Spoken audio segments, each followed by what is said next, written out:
నమస్తే మామ bros. Matter ఏంటంటే చాలా వరకు స్టూడెంట్స్ హాస్టల్స్ లో ఆర్ పీజీస్ లో ఉంటూ మంచిగా డైట్ చేయలేం అనుకుంటారు. నువ్వు కూడా ఎలా అనుకుంటే వీడియో ఎండ్ దాకా చూడు, నీకు చాలా వేస్ నేను చూపిస్తా. ఫస్ట్ ఆఫ్ ఆల్ ఒక వెయింగ్ స్కేల్ కొనుక్కో, ఇది చాలా యూజ్ అవుతుంది. ఒక రోజు కూర్చొని నీకున్న అవైలబుల్ ఫుడ్స్ తో క్యాలరీస్ ట్రాక్ చేసుకో. అన్ని ఫుడ్స్ పర్ఫెక్ట్ గా లేకున్నా ఎస్టిమేషన్ తో అయినా వేసుకో. నీ ప్రోటీన్ గోల్ నువ్వు కంప్లీట్ చెయ్యి అడిషనల్ ఫుడ్స్ తో, like eggs, chicken, whey protein, paneer. ఒకవేళ బల్కింగ్ చేద్దాం అనుకుంటే వీటితో పాటే bananas, sweet potato, milk, peanut butter bread, ఇలా ఎన్నో ఉంటాయి.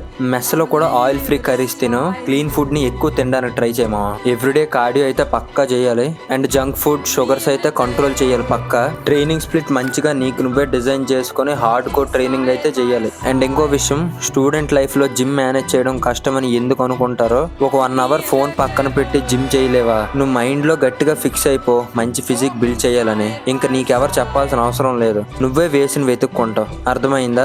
లేట్ దేనికి, మీ హాస్టల్ ఫ్రెండ్స్ కి షేర్ కొట్టు. ఉంటా మరి.